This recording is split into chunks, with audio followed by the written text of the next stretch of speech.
বিবাদে হস্তক্ষেপ এবং দাদাগিরির অভিযোগ দুর্গাপুরের 19 নম্বর ওয়ার্ডের যুব তৃণমূল সভাপতি দীপক গড়াইয়ের বিরুদ্ধে। এক যুবককে মেরে মাথা ফাটিয়ে দেওয়া এবং এক ব্যক্তিকে খুনের হুমকির অভিযোগ ওই ওয়ার্ড তৃণমূলের যুব সভাপতির বিরুদ্ধে। আশঙ্কাজনক অবস্থায় সমিত মণ্ডল নামক এক যুবক চিকিৎসাধীন দুর্গাপুর মহকুমা হাসপাতালে। ওই তৃণমূল যুব নেতার চর থাপ্পড় ঘুষিতে আহত দীপক মণ্ডল নামের আরো এক ব্যক্তি। পলাতক 19 নম্বর ওয়ার্ডের যুব তৃণমূল সভাপতি দীপক গড়াই। ঘটনাটিকে কেন্দ্র করে দুর্গাপুর থানার ভিরেঙ্গির গড়াইপাড়ায় উত্তেজনা। এটাই হচ্ছে তৃণমূলের কালচার, কটাক্ষ বিরোধীদের। দলগতভাবে কড়া ব্যবস্থা নেওয়া হবে বলে আশ্বাস 2 নম্বর ব্লক তৃণমূলের যুব সভাপতির। তদন্তে পুলিশ। দীপক মণ্ডলের অভিযোগ, ভাইয়ের সাথে জমি নিয়ে প্রায়শই বিবাদ হয়। প্রতিদিনের মতো 6 তারিখও সেই ঝামেলা সাময়িক মেটার পর দোকানে যাই। তখনই ওয়ার্ড যুব তৃণমূল সভাপতি দীপক গড়াই মদ্যপ অবস্থায় আমার ভাই চঞ্চল মণ্ডলের সপক্ষে আমাকে শাসানি ও হুমকি দেয়।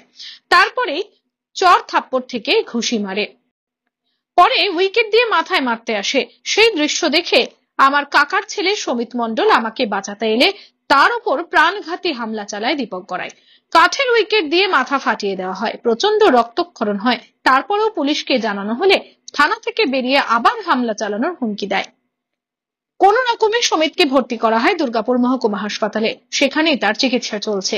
19 নম্বর ওয়ার্ডে তৃণমূলের যুব সভাপতি দীপক গড়াইয়ের নামে লিখিত অভিযোগ দায়ের করেছে। আপনাদের সূত্রপাত হচ্ছে, আমার বাবা ডিএসপি সার্ভিস করতেন, ক্যান্সারে মারা গেছেন উনি। হ্যাঁ, তো তার দরুন এখন বর্তমানে চাকরিটি এসেছে। চাকরি আসার পর প্যানেলে নাম এসেছে একজন, যে কোনো 2 ভাইয়ের মধ্যে 1 ভাই পাওয়া যাবে। তো আমি এটা, আমাদের ঘরে বৈঠক হয়েছিল, আমার ভাই যাদের ডেকে এনেছে ওই নিয়ে এসছে, আমি কাউকে ডাকিনি। তো যারা এসেছিল তার মধ্যে একটি তৃণমূলের পদের নেতা এসেছিল। তো আসার পর বৈঠকে হয় যে আমি বলেছিলাম, আমার বক্তব্যে আমি বলেছিলাম একজন সার্ভিস নেবে, একজন জমি জায়গা সংক্রান্ত জিনিস নেবে। তো ও বলছে না, আমি 1.5 কাঠা জমিও নেবো, চাকরিও নেবো, জোর জবরদস্তি। হ্যাঁ, তারপর ওই অবধি সমাপ্ত হয়ে যায়। পরের দিন সকালে আমার সিম আমার ছেলের কাছে রয়েছে, ছেলের ওই নাম্বারে গালাগালি যে করে, ছেলে আমাকে বলে ওই নাম্বারে আমি রিপিটে কল করি, রিপিটে কল করার পর থ্রেট দেওয়া হয়। ওটা দীপক গড়াই, ওই তৃণমূল নেতা। হ্যাঁ, তারপর ওইটা আমার রেকর্ড করা আছে। ওইটা হয়ে যাওয়ার পর আবার রাত্রের বেলায় এসে আমার সঙ্গে তর্ক বিতর্ক করতে আসে। আমি বললাম তোমার সঙ্গে কথা বলার আমার দরকার নেই, তুমি যাও নিজে, আমার সঙ্গে তোমার সঙ্গে তো আমার কোনো ইয়ে নেই, ঝুট ঝামেলা নেই। হট করে ওই কথা বলতে বলতে তর্ক বিতর্ক হাত চালিয়ে যায়, চশমা ভেঙে যায়, আমার চোট লাগে অল্প, কিন্তু রক্ত বেরোয়নি। তার কিছুক্ষণ পর গালাগালিজ্য করে, হুমকি দেয়, দেখে নেবো, এই হবে, হ্যাঁ চাকরিটা হোক, দেখে নেবো, এখানে কি করে বাস করো, হ্যাঁ এইসব হুমকি দেয়। তার কিছুক্ষণ পর একটি উইকেট নিয়ে আসে, উইকেট নিয়ে এসে মারতে আসে। সেই সময় আমার পাশে কাকার বাড়ি, কাকার ছেলে আসে। হ্যাঁ, ও আমার সামনে আমাকে সাপোর্টে আসে, এগিয়ে আসে। সেই সময় ওর উপরে প্রাণহানি হামলা হয়। মানে কয়েক সেকেন্ডের মধ্যে ওকে চারিদিকে উইকেটে করে মারা হয়। লাস্টে মাথাতে মেরে এমন ভাবে মেরেছে যে 4টে স্টিচ পড়েছে। ওকে এখন আহত অবস্থায়। কে মারধর করেছে? ওই দীপক গড়াই। ও এখন মহকুমা হাসপাতালে ভর্তি আছে। এখন অবস্থা খুব খারাপ। ওনার ওপেনার সার্জারি হয়েছে বাচ্চা বয়সে। ওর বুকেও পা দিয়েছে, বুকেও ব্যথা করছে। ওকে ডেকে নিয়ে এসছে আমার ভাই। এবারে কি কারণে এসেছে সেটি আমার ভাই বলতে পারবে, আমি তো বলতে পারবো না।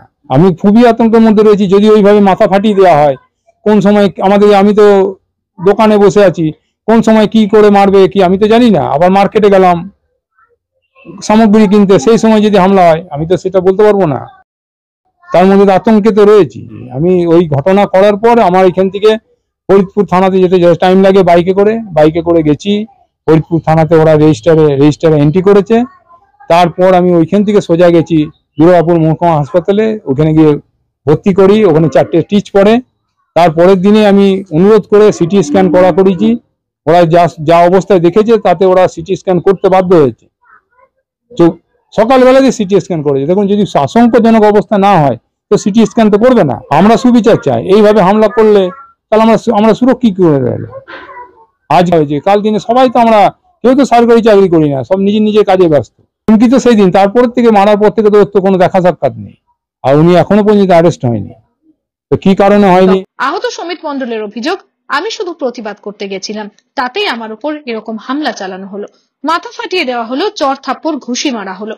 আমি চরম আতঙ্কের মধ্যে রয়েছি। আমার ব্যস্ততা ভাইরা একটা চাকরি সংক্রান্ত মধ্যে আমরা ছিল যথারীতি আমি যখন কাজ সেরে আমার বাড়িতে আসি তখন আমি ফোন করে দাদাকে মারা যেতাম, দাদার কাছে যাই অলরেডি তখন রাকেশ রায় নামের একটা ছেলে এসে কিছু কথা বলার আগে আমাকে খুব মারে, আমার মাথা ফাটিয়ে দেয়। ঠিক আছে, কিছু বলে আমার কিছু প্রশ্ন করতে দেয় না বা কিছু উত্তর শুনে নেয় আমি না। আমার কারণ হচ্ছে আমার দাদা, ব্যস্ততা দাদা, আমি তো আমার চোখের সামনে তো মারবে আমাকে সেখানে আমি প্রতিবাদ করতে গেছেন যে আমার দাদা মারছিস করে এরকম মারছিস প্রতিবাদ, তো আমার প্রতিবাদ কিছু ছিল। আমি আর কি চাইবো এই পশ্চিমবাংলায় কেউ যে মানে তার বিচার পেয়েছে কেউ, আমি আর কি চাইবো, বিচার ভগবান করবে। 2 নম্বর ব্লক তৃণমূলের যুব সভাপতি রাজু সিং বলেন, এই ধরনের ঘটনা কাম্য নয়। আমরা দলগতভাবে ব্যবস্থা গ্রহণ করব, পুলিশও নিশ্চয়ই কড়া ব্যবস্থা নেবে। এই ধরনের ঘটনা কোনোভাবেই বরদাস্ত করা হবে না। আমি যেরকম খবর পেলাম যে হচ্ছে পারিবারিক কোনো একটা সমস্যা পাশাপাশি মনে হয়েছিল, সেই নিয়ে একটা কোনো অশান্তি হয়েছে। দীপক গড়াই হচ্ছে 19 নম্বর ওয়ার্ডের যুব সভাপতি আছেন, ঠিক আছে, তৃণমূল যুব কংগ্রেসেরই সভাপতি আছেন, এবং হচ্ছে যে ঘটনা ঘটেছে এই ঘটনা কোনো মতেই কাম্য নয়। আমরা দলগতভাবে তার এগেনস্টে নিশ্চয়ই ব্যবস্থা নেব, এবং পুলিশের পক্ষ থেকে পুলিশ হচ্ছে এফআইআর করেছে, আইনত যা ব্যবস্থা গ্রহণ করে নিশ্চয়ই পুলিশ নেবে। না, ভয়ের কোনো ব্যাপার নেই, তার এগেনস্টে পুলিশ ব্যবস্থা নিয়েছে। সঙ্গে সঙ্গে হচ্ছে পুলিশের এগেনস্টে যে পুলিশের কাছে যে আপনার এফআইআর করেছেন, সঙ্গে সঙ্গে পুলিশ হচ্ছে সেটা এফআইআরটা লঞ্চ করেছেন এবং কেসও হয়েছে। পুলিশ হচ্ছে তার ব্যবস্থা গ্রহণ করছে এবং আমরা দলগতভাবেও নিশ্চয়ই তার ব্যবস্থা গ্রহণ করবো। আমরা তো পরিবারের পাশে আছি। এটাই তো হচ্ছে সারা বাংলার কালচার, কটাক্ষ জেলা বিজেপি সহ সভাপতি। তিনি বলেন, 19 নম্বর ওয়ার্ডের তৃণমূলের যুব সভাপতি যুবককে মেরে মাথা ফাটিয়ে দিল। এইটা তৃণমূল কংগ্রেসের শাসনে এইসব ঘটনা দেখতে পাওয়া যায়। তীব্র ধিক্কার জানাই। 19 নম্বর ওয়ার্ডে একটি পারিবারিক বিবাদের ঘটনায় দু ভাইয়ের গন্ডগোলের মাঝে জড়িয়ে পড়েছেন 19 নম্বর ওয়ার্ডের যুব তৃণমূলের নেতা। তার কারণ একটাই, এখানে আইনের শাসন নেই, এখানে শাসকের আইন চলে। পুলিশ প্রশাসন তার ঊর্ধ্বে দাঁড়িয়ে গেছে পার্টি। এই পার্টিতন্ত্র কায়েম হওয়ার ফলে পারিবারিক বিবাদের ক্ষেত্রে গিয়েও দু ভাইয়ের মধ্যে এক ভাইয়ের পক্ষ নিয়ে উইকেট দিয়ে মাথা ফাটিয়ে দিয়েছে এবং সে আজ মহকুমা হাসপাতালে ভর্তি। বিচার করার নামে শাসানি দেওয়া, জুলুমবাজি করা এবং সামান্য কিছু লোভে একজন ভাইয়ের মাথা ফাটিয়ে রক্তারক্তি করার মতন কাণ্ড কারখানা ঘটছে। এটা একমাত্র এই তৃণমূল কংগ্রেসের শাসনে এই ঘটনা দেখতে পাওয়া যাচ্ছে। এর বিরুদ্ধে তীব্র ধিক্কার ও প্রতিবাদ জানাই। যারা পারিবারিক বিবাদও স্থানীয় থানার উপর ভিত্তি না করে নিজেরাই সমস্ত কর্তৃত্ব করতে চাইছে, তার বিরুদ্ধে রইল একরাশ ঘৃণা এবং উপযুক্ত শাস্তি দাবি করছি যারা এই ঘটনা ঘটিয়েছে। কংগ্রেস নেতা তরুণ রায়ের দাবি, যেখানে জ্বলন্ত উদাহরণ অনুব্রত মণ্ডল, সেই আইসি তৎপর দেখাতে পারে না, সেখানে বাংলার মানুষ খুব চিন্তিত। এক হচ্ছে শুধু পশ্চিমবাংলায় 19 নম্বর ওয়ার্ড বলে তো কথা নয়, জ্বলন্ত দৃষ্টান্ত হচ্ছে অনুব্রত মণ্ডল। এখনো তাদের আতঙ্কের মধ্যে রয়েছে। শুনলাম যে আজকে প্রশাসন কি করছে, এখানেই সন্দিহান, যেখানে অনুব্রতর মতন একজন বাঘ থেকে পেটি নেতা, তাদের নেতারা বলছেন, তার এই উক্তি শোনার পরে সেই আইসি তৎপর দেখাতে পারে না। আইসির যেখানে সেই মোবাইল বাজেয়াপ্ত হয়, সেই বাংলায় বাংলার মানুষ আজকে কিন্তু বড় চিন্তিত, আমরাও চিন্তিত। সত্যি কি বাংলার মানুষের গণতন্ত্র ফিরে পাবে? মানুষ কি তার অধিকার? 19 নম্বর ওয়ার্ডের যে পৈশাচিক ঘটনা, আজকে মৃত্যুর সঙ্গে লড়াই করছে মহকুমা হাসপাতালে। আজকে পুলিশের কাছে গিয়েও তারা কিছু হয়নি, আইসি কিছু করেনি, ওসির কাছে তাদের দাবি রেখেছে এবং কমপ্লেন এফআইআর করেছে, লজ হয়েছে।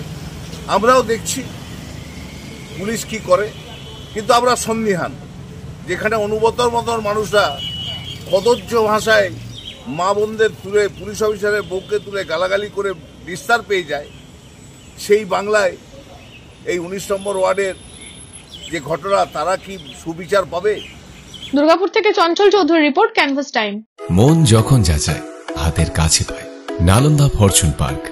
দরজার সামনে জাতীয় সড়ক, জানলা খুললেই এয়ারপোর্ট, পা বাড়ালেই রেলওয়ে স্টেশন, ইচ্ছে হলেই পছন্দের বাজার, মিনিটের মধ্যে স্কুল, কলেজ, হাসপাতাল।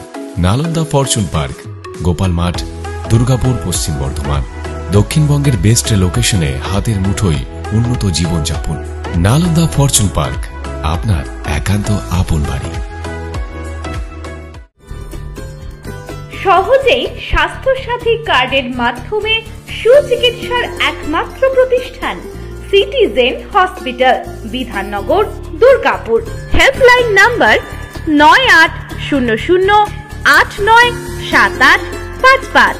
অ্যাপয়েন্টমেন্টের জন্য ফোন করুন 7477783932 কিংবা 9933475697 এই নম্বরে।